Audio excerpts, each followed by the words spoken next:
Creating and sending messages in Gmail is easy, and is even easier with the help of a few keyboard shortcuts.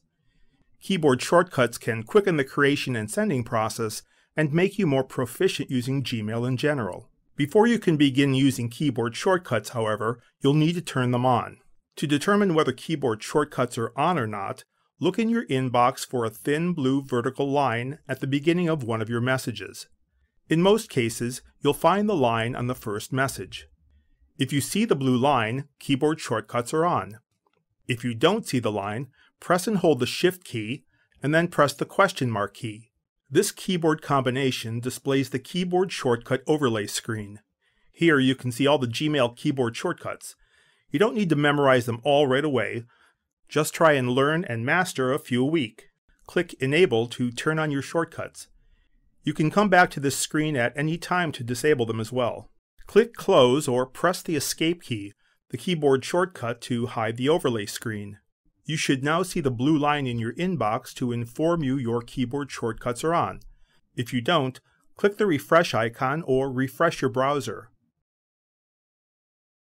To test your shortcuts, use the J and the K keys to move the blue line up and down in the inbox. The blue line indicates that that particular message is in focus and that you can take action on it. To test this, use the J and K keys to focus on a particular message. Then press the X key.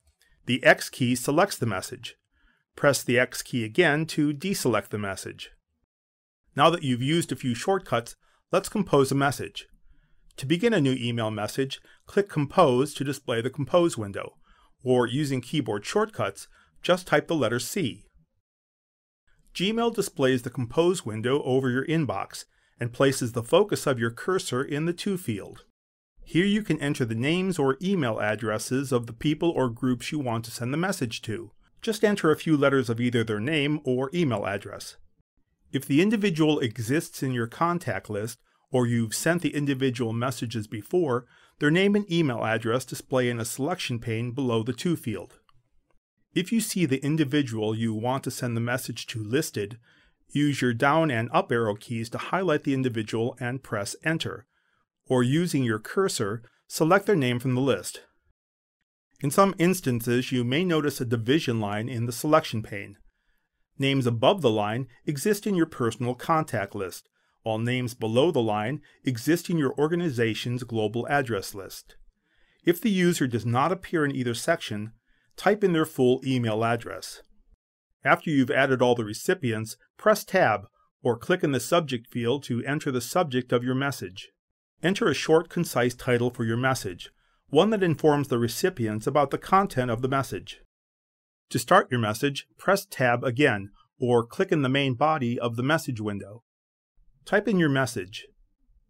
There, it's done and looks great. But Gmail gives you plenty of options to enhance your message. Click Rich Formatting to display the email enhancement options if they're not already displayed.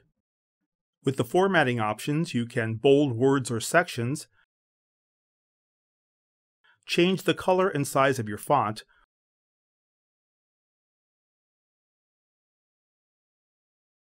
or create links to take your users to a document, video, or website.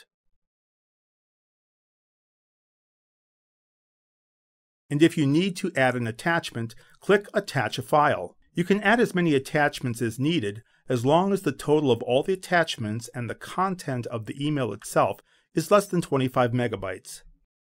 When you're ready to send your message, click Send, or use the keyboard shortcuts tab and enter. Tab places the focus of your cursor on the Send button, and Enter sends the message. In this short video, we've shown you a few keyboard shortcuts you can use to quickly create and send messages. But there are many more shortcuts you can use to become even more proficient using Gmail. Just use Shift and question mark to display your keyboard shortcuts. And remember, you don't need to memorize them all right away. Just master a few a week, and in no time, you'll be a Gmail master.